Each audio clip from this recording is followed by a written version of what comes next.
Episode 19. Nutrition before movement. Welcome to Two Dumbbells and a Microphone. I'm DJ Moore. And I'm Joey Dussel. And I probably introduced that in the wrong order, but you know what? I'd like to switch things up, keep our clients going, hey, how are they really doing this?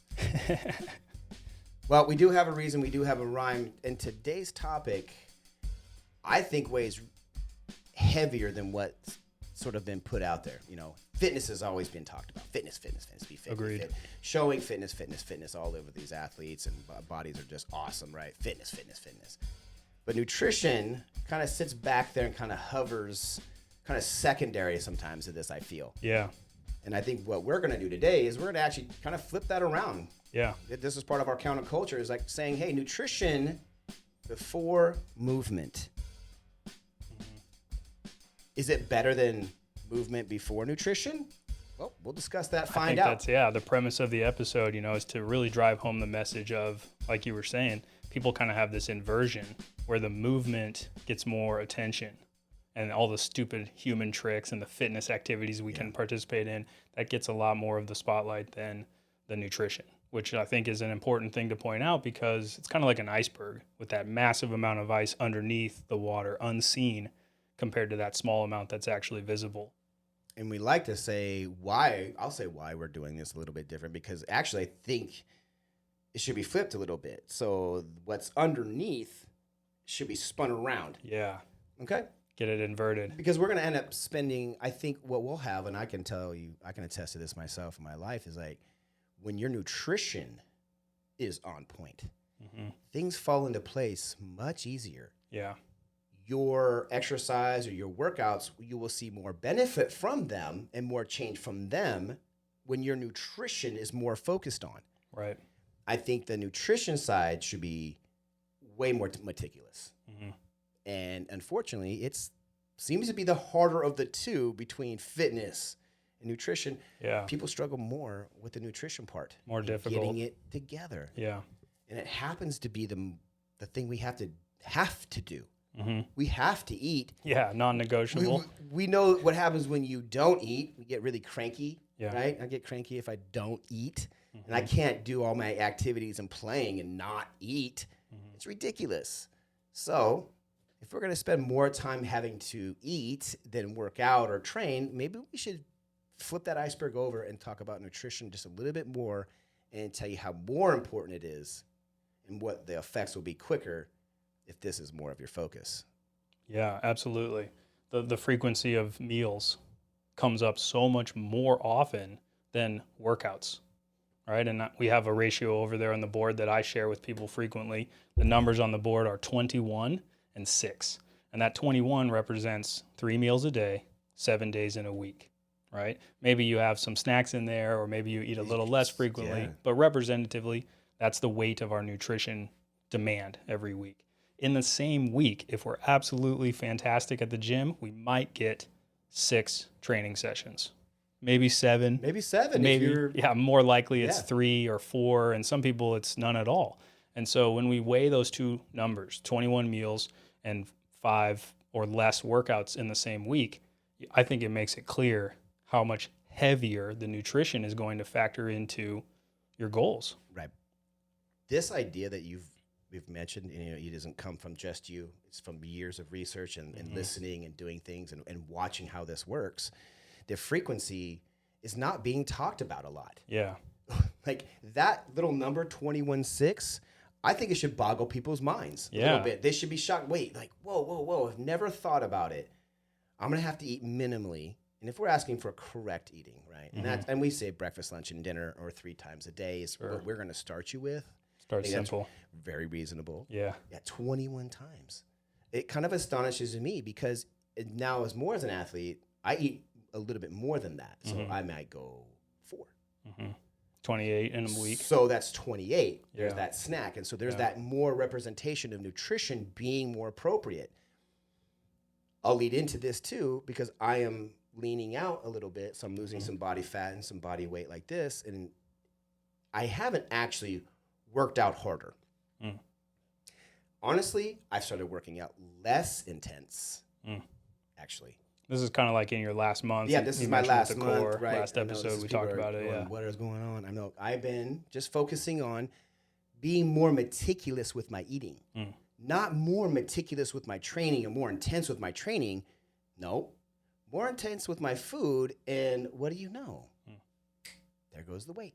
Nice. It starts to slowly trickle away as I make that adjustment, not the adjustment in the gym. So you're right. I can personally attest to this, and I've done this several times. I've gained some weight, I've lost some weight, I've gained some weight, I've lost some weight. And it always gets lost when I focus in on the food. Yeah. Whether it's 28 times or 24 times or whatever it was. Right. Yeah. 21. It's a very serious control handle. And I think that also speaks to the challenge of it. We talked about 21 meals in a week or 28 in a week if you're eating more frequently. Well, that means that there's 21 or 28 times where you have a decision point. What snack are you going to have? How appropriate is the portion? All those questions that swirl around our nutrition, we're literally challenged by them 3 or 4 times more frequently than we are challenged by workouts in the gym. And we could decide what movements to do or what equipment to use or when to show up. Like there's a whole bunch of challenge that comes to, stepping foot in there and actually working out. But if you had to do that 3 times in a day, right? You go to the gym at breakfast time, you go again at lunch, you go again at dinner. I think it really puts an understanding onto the amplitude of why this is challenging. Very weird. And that also leads into how frustrated we know people are with this. Because it's not just us saying, okay, 3 times a day, there's the simple version. Something has to change within you as a person in your mind about eating frequency, eating good, eating quality, eating healthy. There's more to it than just this. So while we say nutrition is forefront to your biggest change and feelings in your body, we also know it's hard and we recognize that. And that's why we want you to focus more on this at the start, really. Yeah. I'm going to say this. At the start, more nutritional work versus more of the workout. Yeah. To say. Agreed. Yeah. I would spend more time in the grocery store, in the kitchen, reading the recipe books. Label reading, learning your food qualities, substitutions, all that stuff really should be a foundation. And you should spend the majority of the time in your early weeks on that stuff. Yeah. And then build up to the fitness and the movement and have those workouts then be supported by quality pre-workout nutrition and post-workout meals. Those go a long way to really getting you the results you want. Yeah, and I know it's within me to talk a little bit more specifically about when to eat, but I don't want to do that. I don't want to complicate this nutritional issue and get everybody hyped about, well, what exact times? And it's going to be variable for a lot of people. Yeah. Just the overall sense is that focusing on your nutrition first, your excellence will come after this. Yeah. It works every single time. It's just tedious. Reading a label. Flipping it over, maybe you just don't want to see it to believe it. Yeah, we're pretty good at ignoring things that distress us. It's really unnerving when you go to reach for that can of Coke, right? I was just thinking of soda too. Yeah. You grab the can of Coke, and you know what? I like Coke. I don't have it very often, but a nice cold one every once in a while is really, I like it. So, but when you do grab for it frequently, like maybe you are a soda drinker, right? You flip that thing over, you may not want to see how many grams of sugar.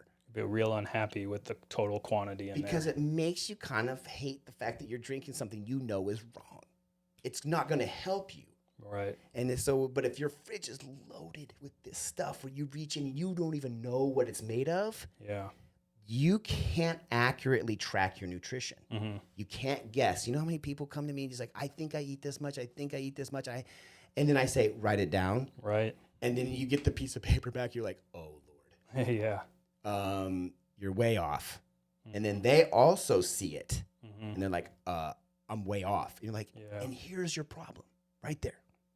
You're way off on your numbers. So incorrect about the intake is like, I think one of the most common pitfalls that people struggle with when they are doing a weight loss effort. If they're on a diet, quote unquote, it's so frequent that I see that they are not correct about the portion size of what they're eating. Yeah. And then severely underestimating some of the harmful effects of certain things like a soda can have, 50 to 75% of your daily sugar. What they recommend you should have per day is in this one can. And there's a lot of people that are having half a dozen of those over the course of a day. It's just like, well, trouble. that soda and then other foods that are high in Yeah. sugar that they're not calculating either. And I don't want to get too heavy into this, Right, guys. It's yeah. just this idea of like, if you're gonna make a change within your body, you're gonna have to be smart. Mm-hmm. You're gonna have to flip it over. You're gonna have to come to grips with looking at this thing and going, there's 9 grams of fat and a quarter cup of cheese. And then you pull out a quarter cup and measure it, and you're like, that's not a lot of cheese. Normally, I eat a half a cup. Without even Yeah, blinking, yeah. right? And That's so the miscalculation people fall into. it's Incorrect about what's in there, and then incorrect about what they've served themselves. And it's kind of like a 1-2 punch. And I think something you just said there really stuck with me because, you know, the premise for this episode was we were thinking about if a person had limited time per week, or if they were, you know, kind of needing to divide their effort, what would we have them focus on first? And we touched on it originally with our hierarchy of exercise. We said the first thing a person should do is nutrition. And here we are revisiting that to kind of reinforce the reasons why we think that your effort, at least maybe your first, let's say 5 or 10 hours per week, are going towards this rather than fitness movements. Well, if something's said once, it should be kind of paid attention to. Yeah. Well, maybe if it's said twice, you should really pay attention to it. Yeah, good reminder. And I bet you again, we're going to mention this again, and it's going to come up a third time, and you're going to want to pay attention to this. This is fundamentally where most people get it wrong. Yeah. Because our society of trainers and nutrition and coaches are always like fitness first, food first. Food first, yeah. And we hit that ratio to begin with, 21-6. There's another one that pops into my mind as we talk, which is the ratio of 23-1. And 23-1, let's say you have a 24-hour day. 23 hours, you're going to be not in the gym. 1 hour, we maybe have that workout time. And we can play with the timing. Maybe it's 22-2, right? But the point is the majority of your day is spent not working out or doing exercise. It's eating, sleeping, and of course, you know, whatever your work may be. And so I think that also should be hopefully another supporting pillar to say the gym time, for as much attention as it gets, is not as important as this nutrition piece. And in order of priority, I think we should build that foundation with proper nutrition. I think the first thing, or the biggest supporter of nutrition first, the first thing that came into my mind was just the sheer speed of calories in versus calories out. Dude, I want you to go off. Okay. I know I that think you this could be gave me this pizza analogy and all this stuff, dude, but I slap him in the face with the reality of this because I can attest to this so clearly just looking at some of the stuff I've looked at recently on the back of packages, and this is that vegan food I've been talking about and stuff like that, and you just slap him, dude. Let him know. Slap him. Yeah, we'll hit it. Well, so as I was saying here, I think the biggest responsible factor is how quickly we can eat a large amount of calories versus how slowly or how arduously it takes for us to burn off that same number of calories. And the analogy that I used with coaching clients and that I hinted at to DJ before the show is a slice of pizza. If you think about a slice of pizza, that's usually around 100 calories, you know, give or take the size and how much oil is on there. Stop. 100. I'm a pizza connoisseur. Okay. I love pizza. Most of my cheat meals end up being pizza. Okay. It's way higher than that. Well, let's take 100 calorie serving of pizza. Cut it as small as you need to make it 100 calories. Okay. Imagine that portion in your mind. Very your small, favorite, by the way. Your favorite pizza with all the toppings that you like. You can probably eat that, you can estimate, and you can argue with me, in less than 30 seconds. Maybe less than 10 seconds, you know, depending on... Easily. Yeah. I could do that in less than 10 seconds. And so the lesson here is that to burn off that same 100 calories of food that you just ate, it's going to be at least a mile of running. Now, depending on body size and composition, that can be more expensive for someone compared to someone else. And so maybe the distance would have to be a bit further, but it's not going to take you 30 seconds to run a mile, to burn off the 100 calories. Right. It's not even going to take you a minute, 10 minutes, whatever your pace is. It's going to be an order of magnitude longer to get rid of those calories than it is to eat them. And so I think it's much simpler and easier for us if we stop that before it becomes a problem. Reduce what we intake so we don't have to go through all the hard work to burn it off, to have a higher output. what the most likely scenario is that the person is going to eat this 100-calorie slice of pizza, but they're also not good runners. So they can't run, Joey. Right. They can't run that mile to burn that 100 off. They might face some challenges. Like you and me. Yeah. I eat a slice. I could go run a mile. Sure, no problem. But most people are not going to be able to do that. So you're probably going to have to walk or walk fast. Yeah. How many miles do you have to walk fast in order to burn that 100 calories? The degree of time is much longer. Yeah, much longer. Because you have to walk it off. Yeah. Right? And so now the magnitude for me, you just increased it by going, oh, good point. well, I actually had 2 slices. Yeah. Well, now you're definitely going to have to be walking for 45 minutes or 4 miles. Right. Do you have time for that? So like you're saying, it's much more appropriate to stop the action prior or learn to. You're going to have to learn this. Yeah. Learn to stop it before it happens. How to say no. Or what did Dan John say? Push away from the table. So again, we talked about him now 2 episodes in a row. I'm going to encourage you to go check him out if you have any interest in health and fitness. He's one of the best authors to include on your bookshelf. But Dan John, he has this great bit about gaining muscle mass, getting stronger as an athlete, and eventually finding himself in the situation where the one workout that he couldn't do, the one lift he wasn't capable of, was the challenge of pushing himself away from the table, right? To reduce his caloric intake it's just hard for us to do as human beings. And we can talk about a little bit of the biology, kind of the caveman in our DNA that encourages us to eat large quantities of fats and salts and sugars, because that's the type of stuff that could keep you alive through a period of food scarcity, right? Which we don't have. Yeah, we are primed for a little less slower speed of satiation on those foods, right? So you're actually able to eat more spoonfuls of ice cream than you could of a different food because it's those fats. And so your body's kind of looking out for you. But nowadays, as you mentioned, it's detrimental because we don't have that food scarcity. And so I think, as you were saying, DJ, from a time standpoint, it's so much easier to have 1 slice of pizza instead of 2, and therefore have not put yourself on, to do on your list of getting that mileage in to try to burn those calories off. I know how hard it is. And I'll tell you a personal story of mine that relates to me in my journey right now. So here I am, losing my body fat, losing my weight, doing such a great job.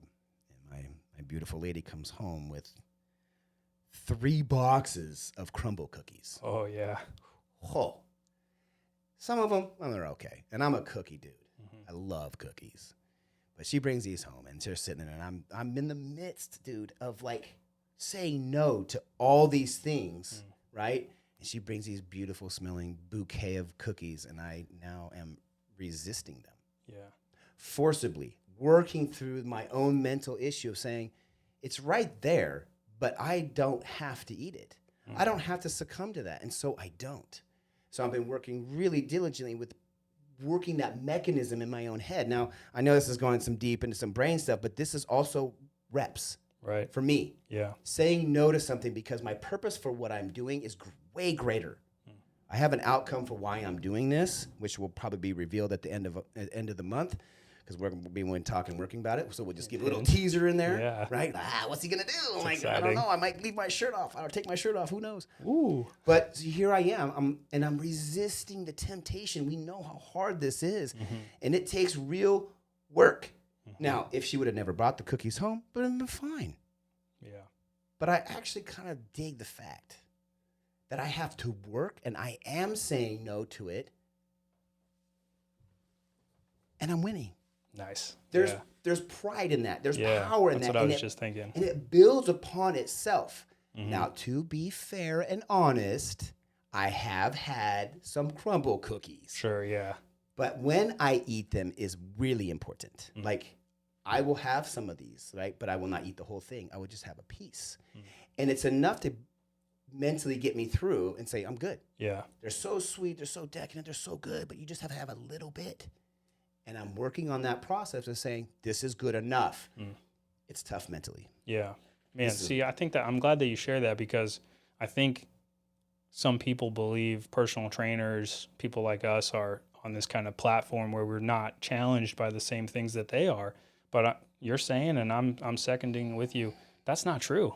We feel these same challenges, and I hope that on the podcast and on our websites and stuff, we can share some of the strategies that just help us get through those moments, because you're already tougher than I am by having it in the house. I have no willpower like that.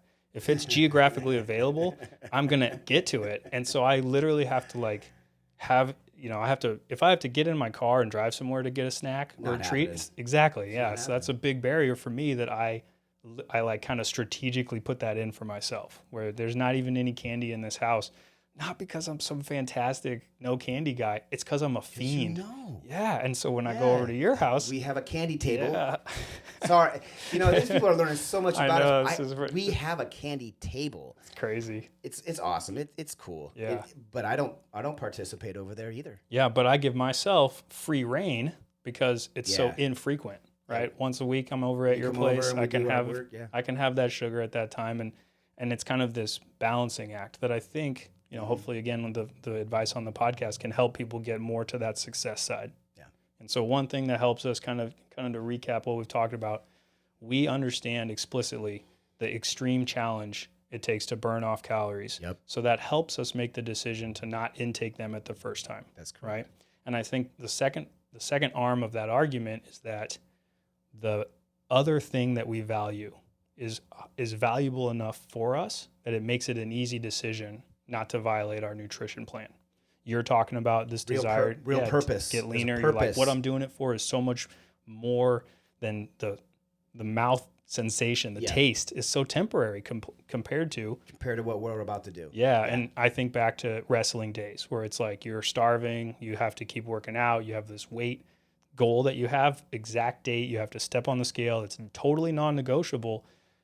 For me, there was no food item that could possibly be more pleasurable than a victory later on. After I made weight and I still got on the mats and I was able to win, that was going to be way more meaningful to me than what this cookie tasted like or whatever it may be. And so I encourage people to really think about that. It kind of relates to something we've talked about before. Knowing your why, bringing it into your mind right at the forefront, making it very sensory rich and say, hey, I'm not going to have any more of this cookie because it's more important for me to be able to play with my kid, whatever matters to you. Think about it. Think it through. Think of everything that matters, because eating, it's sensational. It's this phenomenal thing that we have to do. It's a maintenance task for our body. It comes up 3 or more times per day, and it's awesome. Tastes good, makes you feel good. Imagine, like we talked about, if you had to cut your fingernails 3 times a day. This is boring and lame, but we have to eat 3 times a day, and we think about it ahead of time, and we remember back on the last meal we had. We don't do that with other body maintenance tasks. So I think we should have like a little bit of a special place for our relationship with food. Oh, you said it. You said relationship. Yeah. We talked about this across the table the other day about this relationship with food. And I don't know if we want to go into it. Maybe we'll leave that for another one because that's a little deeper. I wanted to get to this next. Let's hang on to that. We'll keep it for its own episode, I think, because it deserves it. I think by itself, the relationship should be talked about, because I can speak very openly about my relationship. We'll and I'm sure you can too. Yeah. We'll get really into it. And but this the 3 there where it says must eat. Okay? Yeah. Okay. We're gonna make this a little bit more simple. There's only a few ways you're gonna get your nutrition. Mm-hmm. Okay. Either A or 1, however you want to do this, you're gonna have to go shopping. Yeah. Go to the grocery store, which means you're gonna have to know how to cook. Right? Or have recipes to cook this food, which means you have to know what foods to buy if you're going to have recipes, correct? Right. Ingredient selection. All the stuff you're going to need to make those meals that you plan, okay? Mm-hmm. That's one way, okay? The second way is having food delivered to your house. Right, service. Right? And then you cook it with your recipes. Right, okay. So they're delivering ingredients and you're going through the preparation. If you want to speed things up, you do this, right, with one of your... Used to, yeah. HelloFresh. Okay. Yeah. It comes to you, they give you a card, you follow along, you cook the stuff. Mm-hmm. Awesome. The third option, probably the easiest option, is that there's companies out there that send you the food already prepared and done, and all you have to do is heat it up. Portioned, self-contained. Regulated, stuff like that. Mm-hmm. So nowadays, the ease of which you can get food delivered to you or go get it is it's relatively easy. Right. Easier, I would say, easier to get healthy food than any time in human history. Ever. Yeah. Wow. But also easier to get unhealthy food than any time ever. We'll just put They've that. both grown. It's easier to get food. Yeah. Easier than ever. And Yeah. whether it's good or bad is true. It's true. You know it's true. Yeah. So what we've really come up with, and this is something I've been working on for my website page, is like getting you to make an agreement about what you're going to do. So one, you're going to need a plan. Okay. What kind of person are you? Do you not know how to cook? Well, you're going to have to factor some things in here. If you don't know how to cook, you're going to have to learn how to cook, which means watching people cook. Right. Right. You have to do repetitions and work. Right. Get that skill. Or if you're not that person, you're going to have to buy the food that's sent to you and you cook it and learn how, right? Again, learning, right? Or have that last stuff sent to you so you don't really have to think or do. Well, these cost. Right. There's a certain dollar amount for having the food sent to you already done. Right. There's a same dollar amount if it's not done, you have to cook it. And it's the same thing if you got to go drive your car, spend time and get the groceries and then come back and cook them. Right. There's only those many ways you're going to get your food. You're going to have to pick one. Yeah. Or maybe you're going to have to combine two. Do a little bit of shopping and cooking for yourself, but then have some maybe delivered to you to make it a little bit easier. Right. You're going to need to budget money. Because no nutrition is good unless you have a budget for it. Right. Now we can talk about the cheap way and all this stuff like that, eating, just plain chicken breasts and rice and broccoli. There's that, but that's not what we're going to do. There's ways to be frugal. Yeah, but it's not a way to eat and live. Well, and that's not the premise of today's episode anyways. Yeah. I think what you're lining out is that if a person is looking at a life change and they lack fitness participation and they lack healthy eating habits, spend your initial time learning recipes, how to select ingredients, preparing your food, or selecting a meal service before you spend your time pricing gyms and checking out the commute to each one. I agree. And what amenities they have and what your workout program should be and what version of squat you should do. Instead of those movement-focused things, put the nutrition up as the beginning, and that's where you should begin. Yeah. We know it's costly for any of these, anything. Yeah. Well, groceries are up, so all the prices are up. We know it's costly. We need to get you to do something that I use the word sustainable. Right. I've used this in my pillars, by the way, and here it comes again from my pillars is the way you're going to get your proper nutrition is find new ways to sustainably do it forever. Yeah. Not 30, 60, 90 days, forever. Because you have to eat for your life. Forever. Yeah. So it's not like I'm being all dramatic here. It's forever. And so this is going to take a process and time. And this is why we want you to focus on it now. Put more of your efforts towards this. And you'll see your changes. And this goes against what everybody's saying too. Well, and isn't that ironic? Because, personally, for myself, if my budget was super tight, if my life was super busy, if I couldn't afford a gym membership or go to jiu-jitsu classes, I would instead make sure to keep up on my nutrition. 100%. To support the body I want and the way I want to feel. I cannot let my quality meals go away. And I would never keep my gym membership, but then spend less on quality ingredients that made me feel poorly, And so it's kind of ironic to me that there is this inversion between the advice that health and fitness people talk about, and then the advice they'd actually follow for their own self. Well, we've talked to, this actually has been flipped on its head. It's this iceberg thing again. Yeah. It's actually not health and fitness. It's actually been shown as fitness and then kind of backwards. Yeah. Well, and think about people who are injured or who have disabilities that don't support the level of physical activity of other people. The nutrition might be their only weapon, their only tool to maintain their body comp because they can't move. Or if you've ever been hurt, remember your hamstring, or if your leg's in a big cast, that's the time where your nutrition matters even more because you have no chance or little chance to make a dent on the other side. Keep going here. I'll adjust our camera. No, right on. And so when we talk about some of these things about these changes that you're making with sustainability of your own nutrition, it's always going to benefit you if you can work on your budget here. I want to stress this more than anything because what you said about eating inexpensively is really important here.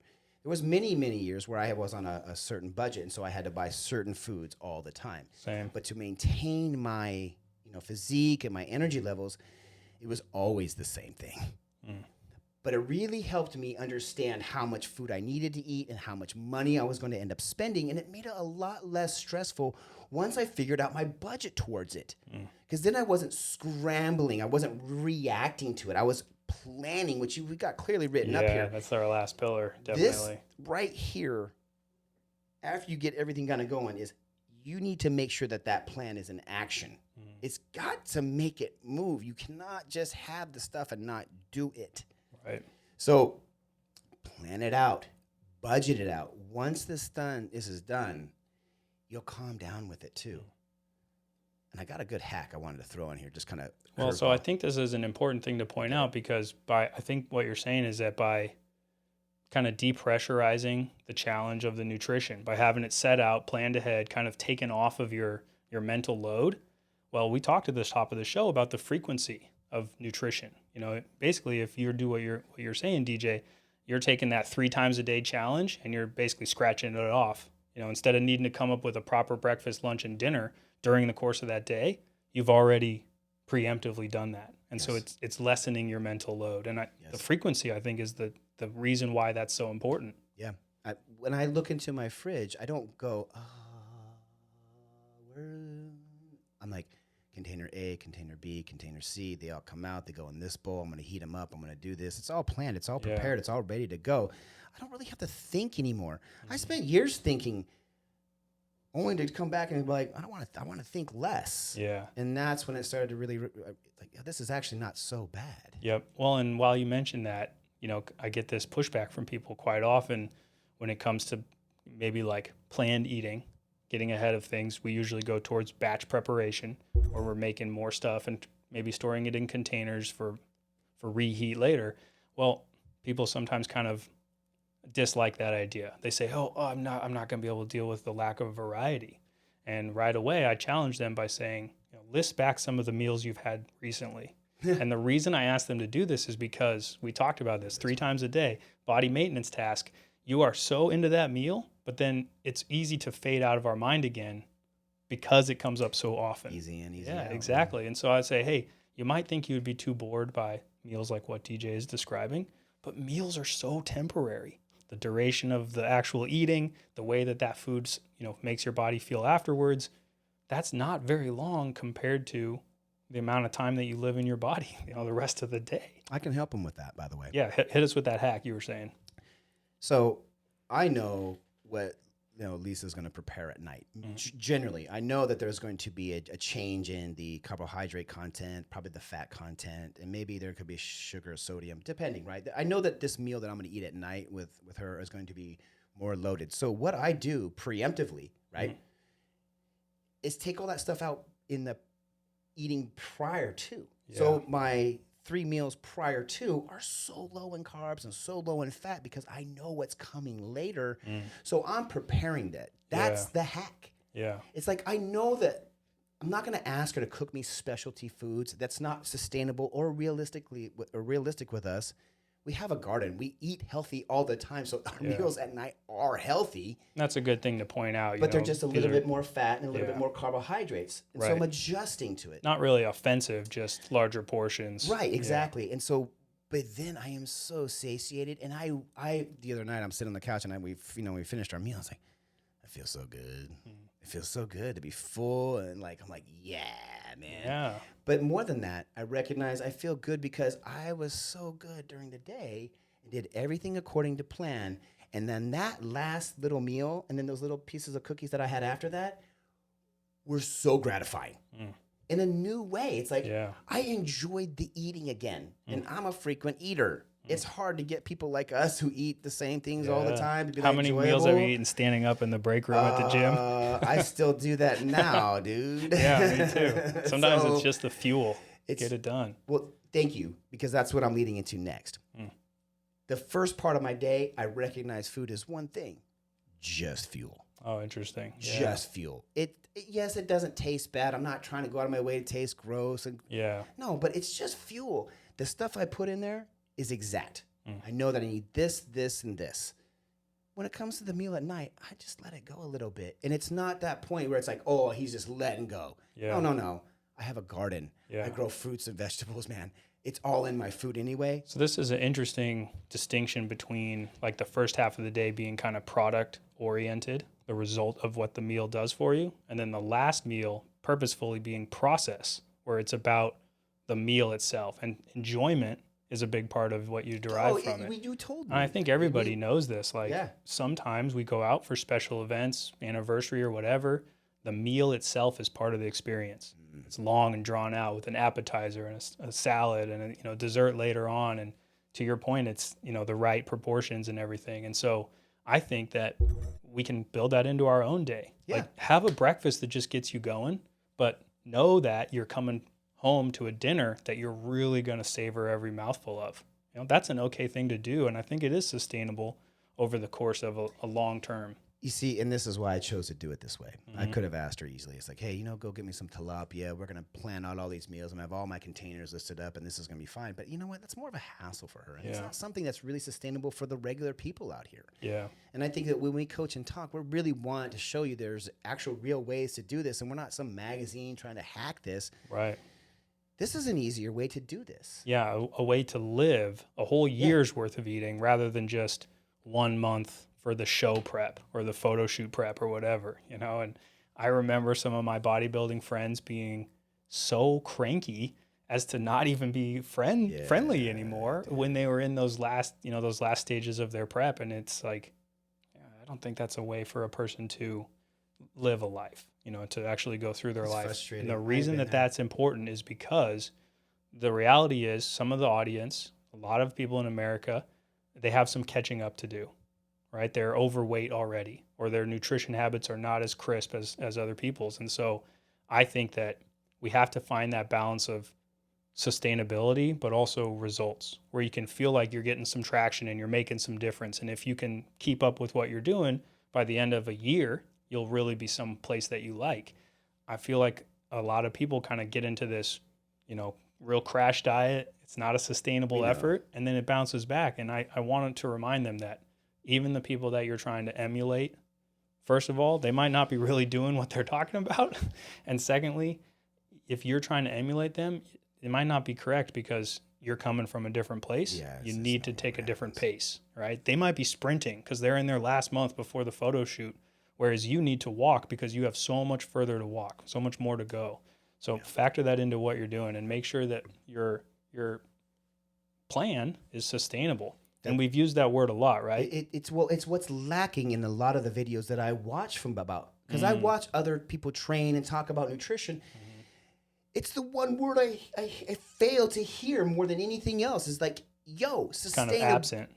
Yeah. Yeah, you can write me the perfect script of eating, but if it's not going to be able to be sustained by the individual, forget it. Yeah. Who cares if it works? Yeah. This other person is going to have to make it work for them. And this is the uncharacteristic thing that we see, or the characteristic thing we see is these absolutely shredded bodies on all of these fitness advisors or whatever they want to call themselves. Fitness influencers is what I'm going for. Influencers, yeah. It's probably the most accurate description. And you know what? If they're really ripped on that screen, they're probably on point. More than likely. Or, they're meticulous. You cannot be that lean and that genuinely big without being meticulous. Sure.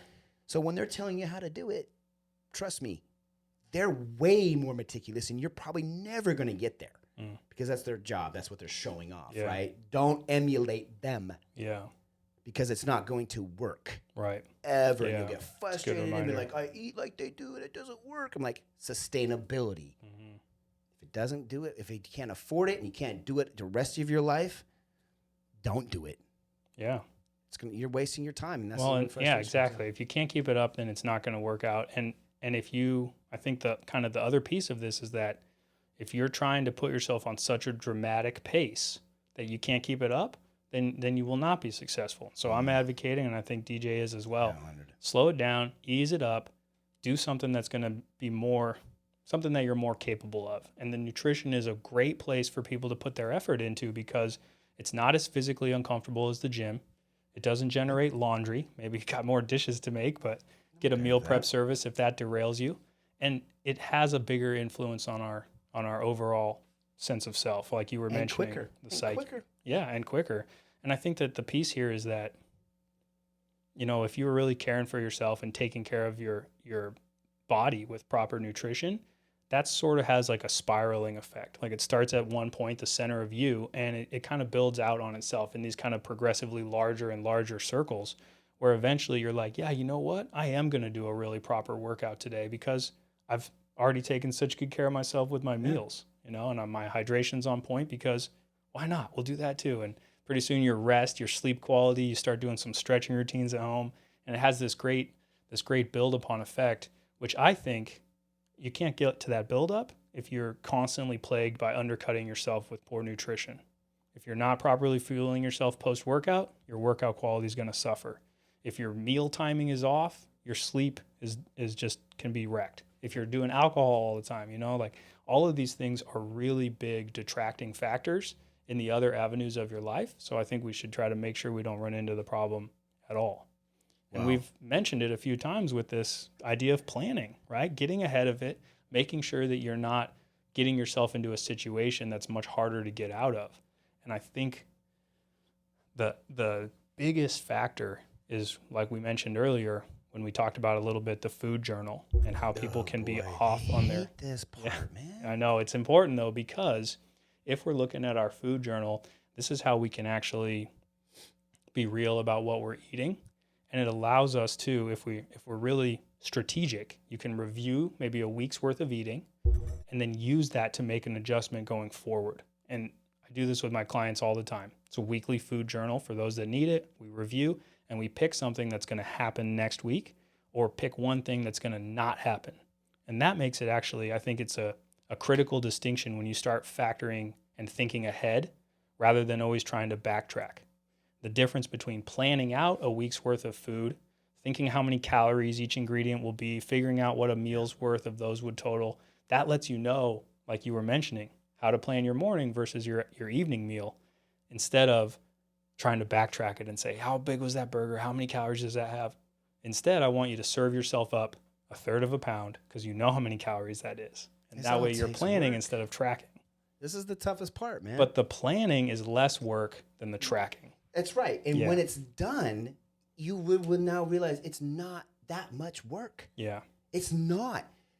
People just, look. The friction comes down as you get more proficient. It does. The reps get easier. It just gets easier, but you have to stay in it to get it. Mm-hmm. And, you know, and I know, I mean, well, what do you mean planning my meals? I'm like, you can do this because you already have a plan for your day regardless. Mm-hmm. You know that you're going to have to go to sleep at some time. You know you're going to have to wake up at some time. And if you have a job, you know you're going to have to be at your job for X amount of hours. Yep. You know the factors and times between these slots, the time it's going to take you to get to work, get back to work, to get...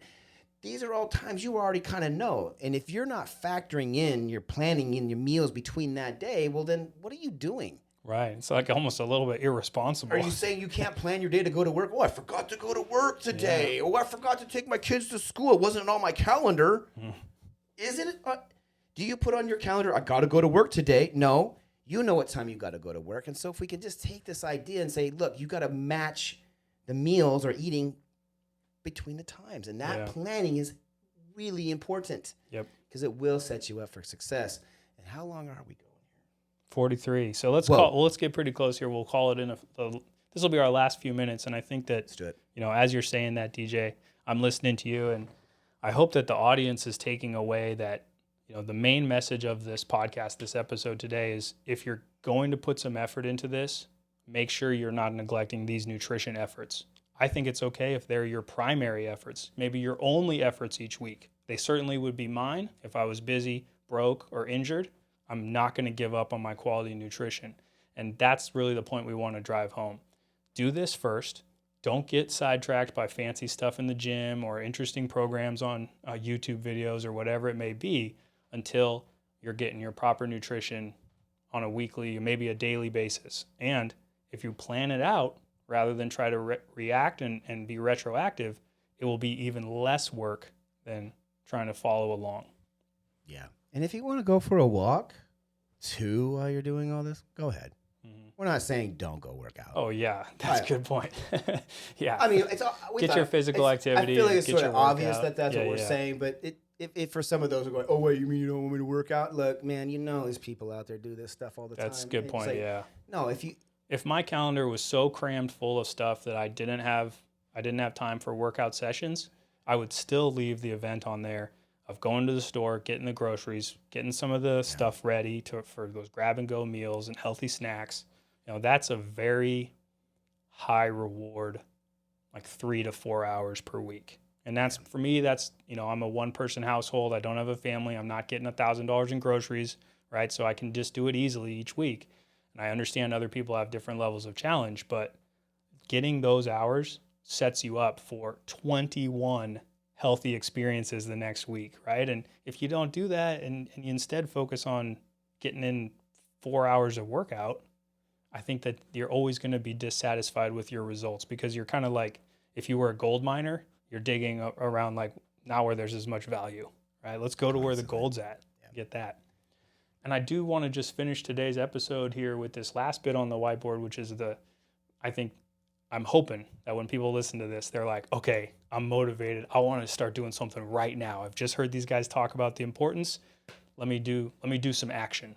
And I want to leave them with this last action, which is, I think, a great piece of information I share with a lot of people, because everyone wants to know in this moment what they should do. And I think there's kind of two big factors. The first factor is the calories, the sheer amount of food that you eat in a day. This will determine your absolute body size. Whether you're big or small, you're going to need more calories or you're going to need less calories, but you can start to adjust the size of yourself by a little bit of withholding. Or if you're trying to gain muscle mass, you'll need to add some calories per day. So calories, that's going to determine your overall size. The quality of those foods, the ratio between protein, fat, and carbohydrate, the quality of those fats, those proteins, and those carbohydrates, those are the things that will determine your body composition. So first of all, you can play with your body size, right? You want to be a big guy or a little guy, and then you can start to adjust your food qualities to change your body comp to achieve a different level of leanness, even at the same or similar weight, right? Like you're experiencing. Yep. DJ's changing his quality of foods and his quantities, and now he's starting to see those changes. Yep. And so if you're thinking like, okay, I want to do something right now, this is where I would advise you to begin. Plan ahead for next week. Think about where your high calorie density moments are. Try to reduce those a little bit if you can, and you'll be getting into that advantageous position of not needing to work those calories off later. So plan ahead. Make sure you get your time in the grocery store and that you're setting yourself up for success without too much friction and challenge on a daily basis. They already have enough, dude. They already got jobs and families and other things they got to do. We're trying to make this a little simpler on you. It's not simple. It's not simple and or easy. Mm-hmm. So, but it is that traction that you'll need. And this is where it starts. And I tell one of my clients, it's like, once you start knocking these things off and doing them, you actually can start to feel proud of yourself. Yeah. And this builds. Yeah. Once you're, you gotta get that. Oh, that's the end of our video component. Memory card full. That's okay. So anyway, I'm telling them this stuff. Off, it's like, excuse me. And so when you build this proud moment or this feeling of success, it builds on itself. Mm-hmm. And then I notice when he falls off, right? And the same thing is true, but it's on the opposite spectrum. He gets down on himself. It's like negative momentum. Like, man, I didn't make it. I didn't do that. And I was like, so if we could easily get down on ourselves, we can also learn the opposite, which is to be proud of ourselves. Yeah. And I think this is something people don't understand or have been hearing about it, but I'm so proud of myself for doing the things that I've been doing. And then like, oh, DJ, you're a pro. It's simple. No, it's not. It's not even easy. But I am so proud of myself for sticking to what I want. Yeah. And I'm going to go do it. And what the end result is, it may not be exactly what I assume it will be, but that end result that I will get will be way better. Yeah. It's going to be awesome for me, and it's already working. So, guys, look, be proud of your moments. Go ahead and take them. Do you want me to do outro music to all this? Dude? Yeah. Oh, I'll hit you with it, dude. Yeah, go hit the for outro it. Music. Be proud. But it only will happen when you're successful and you take that challenge on. And I guess we've already kind of mentioned everything. I know, we did 3 or 4 times already. A recap it, but guys, look, nutrition is something so highly important. And the industry is not, they're talking about it, but they're not talking about it like this. They're not making the emphasis so important.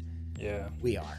Yep. We want you to know that most of the stuff that you guys are reading or hearing is like, it's good information, but it's not the right information for you, and probably not at this time. Yeah. It might not be the right match, and it might not even be the right info, like we talked about. Yeah. The fitness influencers are doing dramatically different things to achieve different results than what regular people should be going for. So, and to be fair, you're regular coaches and trainers. Yeah. Your regular coaches and trainers don't have to be ripped to be knowledgeable and helpful and do that.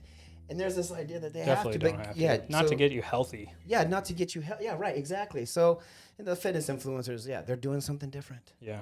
So, now you guys were here for a long one, closing in on another hour. Thank you for being with us for this one. I think we will refer back to this episode quite frequently because there's a lot of density in this one, and I hope that it's useful to people that are listening. And so if you can, of course, you'll hear me say again, take a moment to like, comment, share, subscribe, put on the notifications. Everything you can do for us helps, and then hopefully we can spread this out and grow our audience even more.